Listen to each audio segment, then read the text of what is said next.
हाय JEE aspirants और JEE mains का जो फॉर्म है नीट 2025 के लिए 2025 के लिए वो आ चुका है।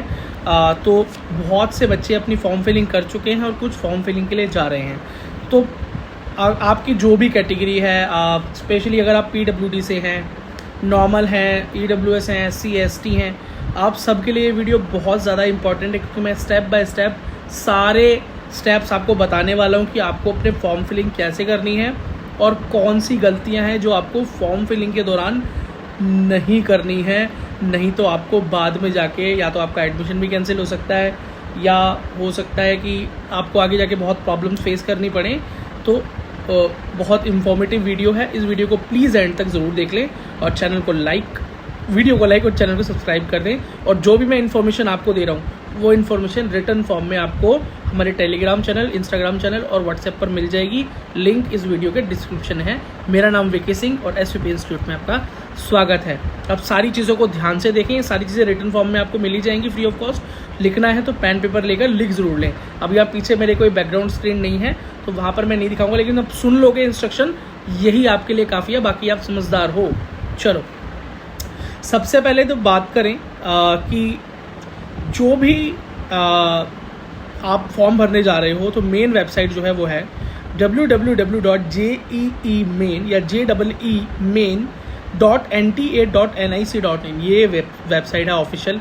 इसके अलावा किसी और वेबसाइट पर आपको ये फॉर्म नहीं भरना है, ठीक है। अब ऐसा मैं क्यों बोल रहा हूँ, क्योंकि नीट के टाइम पे ऐसा हुआ है कि कुछ फेक वेबसाइट्स फॉर्म निकाल देती हैं और बच्चे वहाँ पर भर के फ़ी पेमेंट भी कर देते हैं और मतलब दिक्कत हो जाती है। तो और वहाँ पर आपको लिंक मिलेगा फॉर्म फिलिंग का, न्यू रजिस्ट्रेशन का, जो खुलता है एग्जामिनेशन सर्विसेज, ठीक है, examinationservices.nic.in। ये लिंक आपको वहीं मिल जाएगा। आप क्लिक करोगे तो फॉर्म खुलेगा, फॉर न्यू रजिस्ट्रेशन और लॉगिन का ऑप्शन होगा। लॉगिन उनके लिए जिनका रजिस्ट्रेशन हो चुका है और न्यू रजिस्ट्रेशन जिनका रजिस्ट्रेशन अभी तक नहीं हुआ है। वहाँ पर आप जैसे ही न्यू रजिस्ट्रेशन पर जाएंगे और कैप्चा डालेंगे तो आपके सामने एक विंडो खुल के आएगी जहाँ पर आपको फीस दिखाई देगी आपकी कैटेगरी और के हिसाब से और एग्जामिनेशंस के हिसाब से। मैं आपको नॉर्मल फ़ीस बता देता हूँ। तो जनरल मेल के लिए 1000 रुपीज़ फ़ीस है, फीमेल के लिए 800 है, और EWS अगर OBC अगर आप हैं तो मेल के लिए 900 और फीमेल के लिए 800 फ़ीस है। और SC ST और PWD कैंडिडेट्स के लिए जो फ़ीस है वो 500 रुपीज़ है, मेल के लिए भी और फीमेल के लिए भी। आई होप ये चीज़ें क्लिक हो गई हैं। जब आप ये पढ़ लेंगे तो फिर आगे आपको क्लिक करना होगा नीचे जाकर प्रोसीड पे और आप आगे पहुंच जाएंगे। और अब आप आ गए हैं रजिस्ट्रेशन प्रोसेस पे।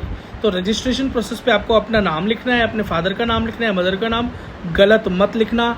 10th की पासिंग सर्टिफिकेट या 10th मार्कशीट अगर कंबाइंड है तो साथ में लेके बैठना और वहाँ पर जो पापा का नाम लिखा हुआ है वही मेंशन करना और जो मम्मी का नाम लिखा है वही मेंशन करना है, या जो भी आपने गार्जियंस भरे हुए हैं वो एग्जैक्ट 10th मार्कशीट से मैच होना चाहिए। इधर उधर से मत भर देना, बाद में बहुत परेशानी हो जाएगी तुमको, ठीक है। फिर आपको डेट ऑफ बर्थ, जेंडर और अपनी डिटेल्स को एक बार कंप्लीट करना है। फिर अपना कंप्लीट एड्रेस भर देना है। और अगर आपका परमानेंट एड्रेस जो है, प्रेजेंट एड्रेस ही करंट एड्रेस दोनों सेम है तो सेम पर क्लिक कर देना, दोनों भर जाएंगे। अलग अलग हैं, जैसे मान लो कि अभी आप कहीं पर कोचिंग कर रहे हैं, कोटा में है या दिल्ली में है, घर आपका दूर है, तो करंट एड्रेस जहाँ आप कोचिंग कर रहे हैं वहाँ का डाल देना और आपका परमानेंट एड्रेस तो अपने घर का ही आप डालेंगे, ठीक है। और अगर दोनों सेम है तो सेम ही डाल दीजिएगा, ठीक है। चलो नेक्स्ट, फिर आपको फिर आपको अपना ईमेल आईडी डालना है और ऐसा ईमेल आईडी डालना जो वर्क करता हो और स्पेलिंग को 2 बार 3 बार चेक कर लेना।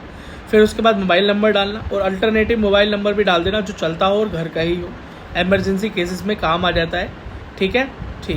उसके बाद आपको अपना पासवर्ड क्रिएट करना होगा। पासवर्ड तो आपको पता ही है कि 8 कैरेक्टर्स का होना चाहिए, यूनिक उसके अंदर नंबर होना चाहिए और अल्फ़ाबेट भी होना चाहिए, कैपिटल भी होना चाहिए, स्पेशल कैरेक्टर भी होना चाहिए। तो आप आराम से उसे क्रिएट कर लेंगे। एग्जाम्पल आपको वहीं पर देखने को मिल जाएगा। फिर आप उसके बाद सिक्योरिटी क्वेश्चन भी एक ज़रूर सेलेक्ट कर लेना कि आपका पहला स्कूल या जिस भी तरह का सिक्योरिटी क्वेश्चन आए। ऐसा क्यों कि अगर आप अपना पासवर्ड भूल गए तो आप उसे अपने मोबाइल नंबर या ईमेल आईडी या इससे भी नहीं हो पाया तो इस सिक्योरिटी क्वेश्चन का जवाब देकर रिकवर कर सकते हैं। तो ये इंपॉर्टेंट है। फिर उसके बाद एग्री करके आगे जाएं। OTP आएगा आपके पास मेल पे या मोबाइल पे, उसके बाद सबमिट करें और आगे जाएं। अब जो स्टेप 2 है ये है exactly form filling process. Registration process था, आपके पास एप्लीकेशन नंबर आ जाएगा, पासवर्ड आपने बना लिया है, आप आगे प्रोसीड हो जाएंगे। अब अगर रुक जाए आपकी विंडो तो अब आप लॉगिन भी कर सकते हैं और लॉगिन करने के बाद आप आगे प्रोसीड कर सकते हैं। फिर आपको अपनी पर्सनल डिटेल्स भरनी है जो कि पहले ही आप भर चुके होंगे, कुछ चीज़ें रह गई हैं वो कंप्लीट कर लेना। फिर आपको अपनी 12th क्लास की डिटेल्स डालनी है, अगर पास हो चुका है तो परसेंटेज वगैरह डालना है, और अगर नहीं अपीयरिंग है, अभी हुआ नहीं है, एग्ज़ाम देने वाले हो, बोर्ड में ही हो अभी, तो अपीयरिंग लिख कर छोड़ देना, ठीक है। फिर अपनी कैटेगरी, अपनी स्टेट, बहुत ध्यान से, very very important, PWD candidate last तक देखना है इसे, ठीक है। और आप जो भी सर्टिफिकेट वहाँ अप्लाई कर रहे हैं अपनी कैटेगरी के लिए, उसका नंबर, जिस अथॉरिटी ने उसे बनाया, और इशूइंग डेट, ये तीनों चीज़ें डाल देना। अब कुछ बच्चे ऐसे होंगे जिनका सर्टिफिकेट अभी रेडी नहीं है, या सर्टिफिकेट पुराना है। जिनका सर्टिफिकेट अभी रेडी नहीं है तो अंडरटेकिंग डाल सकते हैं, और अगर जिनका सर्टिफिकेट पुराना है तो वो पुराने की डिटेल डाल दें, कोई दिक्कत नहीं है, ठीक है। और अंडरटेकिंग लग जाती है आगे, नहीं तो आप जब at the time of admission आपका नया वाला जो अपडेटेड आप अपडेट करा लेंगे, AWS या कैरेक्टर सर्टिफिकेट, सॉरी जो आपका कैटेगरी सर्टिफिकेट है, तो आप वही लगा सकते हैं at the time of admission, ठीक है। फिर उसके बाद PWD, आप PWD या PWDBD, मतलब आप पर्सन विद डिसेबिलिटी है या नहीं, और PWBD का मतलब होता है पर्सन विद बेंचमार्क डिसेबिलिटी। तो आप बेंचमार्क डिसेबिलिटी आपकी है या नहीं, इसका मतलब होता है, बेंचमार्क का मतलब होता है आपकी डिसेबिलिटी की परसेंटेज 40 से प्लस होनी चाहिए, 40 से ऊपर, 40 या 40 से ऊपर होनी चाहिए। 40 से नीचे है तो वो बेंचमार्क डिसेबिलिटी नहीं होती। फिर दो ऑप्शन आएंगे कि आपकी डिसेबिलिटी क्या है, 40% से ऊपर या 40% से नीचे, तो जो भी आप सिलेक्ट कर लेना और येस कर देना। एक बार अगर आपने PWD में नो कर दिया, याद रखना आप उसे दोबारा रिक्लेम नहीं कर सकते। आप इस पूरे साल सिर्फ यही रिग्रेट करते रहोगे कि गलती से मैंने नो कर दिया था, मुझे पता नहीं था, मेरा सर्टिफिकेट नहीं बना था, सर्टिफिकेट मेरे हाथ में नहीं था, पुराना था, ये था, वो था, रिन्यू नहीं हुआ। जो भी सवाल है, नो मत करना, मुझसे कांटेक्ट करना, मैं आपको फॉर्म फिलिंग के अंदर मदद कराऊंगा।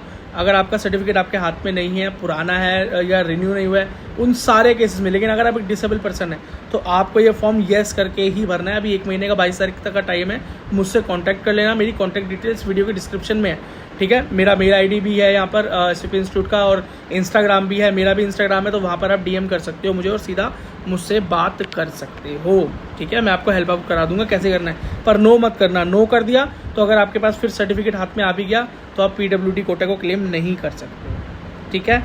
उसके बाद आपको भरना है आप डायबिटिक है या नहीं, तो नो है, येस तो कर देना। फिर रेसिडेंस रूरल हो या अर्बन हो, मतलब शहरी हो या गांव से हो। फिर एनुअल जो आपका कितना पैसा कमाते हो तो कम से कम ही डाल देना, ठीक है, ज़्यादा डालने की ज़रूरत नहीं है। और मोड ऑफ प्रिपरेशन भी डालना है, कैसे आपने पढ़ाई की, तो ऑनलाइन या ऑफलाइन जो भी है, जो मुझे डाल देना, इससे कोई खास फ़र्क पड़ता नहीं है। अच्छा, जो सर्टिफिकेट होना चाहिए ना आपके कैटेगरी का, AWS का, ये 1 अप्रैल 2025 का होना चाहिए, तो आने वाला टाइम है ये। तो आप कैसे कराओगे, तो अभी अंडरटेकिंग डाल सकते हो या पुराने वाले सर्टिफिकेट की डिटेल भर देना, जब हाथ में नया आ जाए तो उसको at the time of admission पे वो काम आता है। अब मीडियम ऑफ एग्जाम चूज़ कर लेना, लैंग्वेज जो भी आप लेना चाहते हो, हिंदी, इंग्लिश, ठीक है। अब उसके बाद अपनी एक ID आइडेंटिफिकेशन के लिए तो आधार कार्ड ही डाल देना, वो सबसे बेस्ट रहता है, और उसका नंबर डाल देना और प्रोसीड कर देना, ठीक है। फिर उसके बाद आपके पास एक ऑप्शन आएगा कि अप्लाई किसके लिए कर रहे हो, पेपर 1 के लिए कर रहे हो, पेपर 2 के लिए कर रहे हो, पेपर 3 के। वैसे इसमें अभी पेपर 1 का ही ऑप्शन है सर, पेपर 2 के लिए कुछ अलग से नहीं हो रहा है, पेपर 1 का ही ऑप्शन है, जो कि किसके लिए है, BTech के लिए। पेपर 2 होता है BR के लिए, आर्किटेक्ट के लिए, 2 भी होता है B प्लानिंग के लिए। तो आपको 2 और 3 नहीं भरना है अभी, तो सिर्फ आपको पेपर 1 का ही ऑप्शन वहाँ पे आ रहा है, वही सिलेक्ट करना है। फिर उसके बाद सेशन ऑफ एग्ज़ाम, तो सेशन 1 आपको चूज़ करना है, ठीक है। फिर क्वेश्चन पेपर का मीडियम आपको बहुत ध्यान से चूज़ करना है, इंग्लिश करना है या हिंदी करना है, बहुत ध्यान से। और फिर उसके बाद अपने सेंटर चूज़ करने हैं, स्टेट चूज़ करनी है। आप सेम स्टेट के अलग अलग मतलब आप सेम आपकी स्टेट है तो अलग अलग वहाँ के शहर चूज़ कर सकते हो। उत्तर प्रदेश में आप 2-3 शहर चूज़ कर सकते हो, है ना। जो आपका मन है, जो आपके आसपास के सेंटर्स हैं वही चूज़ करें, क्योंकि जो चूज़ करोगे उन्हीं में से एक मिलेगा, कुछ भी बाहर से नहीं मिलता है। फिर उसके बाद कैप्चा डालें, सबमिट करें और आगे बढ़ जाएँ। बहुत ध्यान से सुनना, एक एक डिटेल जो मैं बता रहा हूँ बहुत बहुत इंपॉर्टेंट है। स्टेप 3 के अंदर क्वालिफिकेशन डिटेल्स डालनी है, तो 11 अब तो 10th और 12th का डिटेल डालना होता है पूरा, कि कहाँ से किया था, कौन सा बोर्ड था, कितने मार्क्स थे, सारी डिटेल, रोल नंबर वगैरह भरना होता है, तो आप कर दोगे। उसके बाद स्टेप 4 के अंदर कुछ एडिशनल डिटेल्स डालनी होती है, कि कहीं आप ट्विंस तो नहीं है, कहीं आप बिल्कुल जुड़वा भाई तो नहीं है या बहन तो नहीं है, कहीं वो भी अप्लाई कर रहा हो और आपने भी अप्लाई कर दिया और वो इंटेलिजेंट है और आप इतने नहीं है, वो जाकर पेपर दिया आपके बिहाफ पे और उसका फ़ायदा आपको मिल जाए, ऐसा मतलब पॉसिबल है ना, राम और शाम वाला खेल। तो येस और नो कर देना। और येस है तो उसकी डिटेल भी भरनी पड़ेगी भैया कौन सा जी का फॉर्म उसने भरा है, और नहीं तो फिर नो कर देना कि उसने अपीयर नहीं किया है। और प्लेस ऑफ बर्थ भी लिखनी है, कहाँ पैदा हुए थे ट्विंस, और अगर नो लिख दोगे तो फिर बात ही खत्म। फिर स्टेप 5 के अंदर आपको अपने इमरजेंसी कॉन्टैक्ट डिटेल्स भरनी है। कोई ना कोई एक ईमेल आईडी और एक फ़ोन नंबर डाल देना, इमरजेंसी अपने पापा जी का डाल देना, अपनी मम्मी का, अपने घर का, मतलब ऐसा कुछ डाल देना जिससे अगर आपके पास कॉन्टैक्ट ना हो पाए तो इमरजेंसी कॉन्टैक्ट पे कॉन्टैक्ट हो जाए। फिर स्टेप 6 में आपको डॉक्यूमेंट अपलोड करने हैं, फ़ोटो, सिग्नेचर और आपका क्लास 10th का मार्कशीट, उसका PDF, और फोटो या सिग्नेचर JPG फॉर्मेट में, JPG फॉर्मेट में, दोनों में से किसी में अपलोड कर देना। साइज़ वहाँ पर मेंशन है तो उस साइज़ के हिसाब से करना। और एक इम्पॉर्टेंट बात ये है कि जब आप फाइल को कंप्यूटर में डालेंगे या फ़ोन से उसको अपलोड करेंगे तो उसको एक बार रीनेम कर लेना, नहीं तो अपलोड होने में दिक्कत होगी, बाद में भी परेशानी होगी। आपको इंस्ट्रक्शन है ये, जिसे फ़ोटो वाली फ़ाइल को आप फ़ोटो के नाम से रीनेम कर लेना, सिग्नेचर वाले को सिग्नेचर के नाम से कर लेना, और क्लास 10th मार्कशीट को क्लास 10th मार्कशीट के नाम से रीनेम करके ही अपलोड करना, दिक्कत नहीं आएगी। नहीं तो दिक्कत आ सकती है अपलोडेशन में या डॉक्यूमेंट वेरिफिकेशन में, या बाद में जाके आपका फॉर्म भी कैंसिल हो सकता है, तो ये गलती मत करना, ठीक है। फिर उसके बाद स्टेप 7 ये है कि आप सबमिट करके फाइनल एक बार रिव्यू कर लो, सारी डिटेल एक बार क्रॉस चेक कर लो, क्योंकि अब जो आप एक बार सबमिट करोगे तो फिर वो बाद में चेंज नहीं हो सकती। उसके लिए फिर आपको करेक्शन विंडो का वेट करना पड़ेगा, और करेक्शन विंडो में जो चीज़ें आप चेंज करोगे उसके लिए आपको फिर पैसे देने पड़ेंगे करेक्शन के लिए। तो पूरे अच्छे से देख लें, और अगर आपको लगता है नहीं जी कोई मिस्टेक नहीं है, everything is okay, everything is fine, तो आप एग्री कर दें, क्लिक करें और आगे जाएँ, और फ़ी पेमेंट अपनी कर दें। और फ़ी मैंने आपको शुरुआत में बता दी है, और इसी के साथ आपका ये फॉर्म फिलिंग प्रोसेस कंप्लीट हो गया है। तो ये सारे स्टेप बहुत इंपॉर्टेंट हैं। क्या क्या गलतियाँ आपको नहीं करनी है वो मैंने बता दिया है। डॉक्यूमेंट्स के बारे में आपको बता दिया है। PWD कैंडिडेट्स आपके लिए बहुत इंपॉर्टेंट, इसके अंदर मैंने अपडेट दी थी। तो अगर आपको मेरा ये प्रयास पसंद आया हो तो प्लीज़ वीडियो को लाइक, चैनल को सब्सक्राइब कर दें। कमेंट सेक्शन खुला हुआ है, कुछ पूछना चाहते हो तो पूछ सकते हो। और ये सारी डिटेल जो मैंने अभी बताई रिटन फॉर्म में आपको इंस्टाग्राम, टेलीग्राम और व्हाट्सएप पर मिल जाएगी फ्री ऑफ कॉस्ट। तो जाकर वहाँ पर मुझे फॉलो कर लो, एसपीपी इंस्टीट्यूट को फॉलो कर लो, मुझे भी इंस्टाग्राम पर जाकर फॉलो कर सकते हो और वहाँ पर भी मुझसे सवाल पूछ सकते हो। और बाकी तो DM रेडी है, दोनों तरफ से इंस्टाग्राम पर आप मैसेज कर सकते हो, मेल भी कर सकते हो, जो भी मोड है। अगर आपका बहुत अर्जेंट केस है तो सब जगह कॉन्टैक्ट लो, कहीं ना कहीं तो ज़रूर आपका क्वेश्चन का रिप्लाई आपको मिल जाएगा। और हम रेगुलरली लाइव भी आते रहते हैं शाम के टाइम, तो अगर आप लाइव सेशन में आएंगे तो वहाँ भी आपके क्वेश्चन का जवाब आपको मिल सकता है।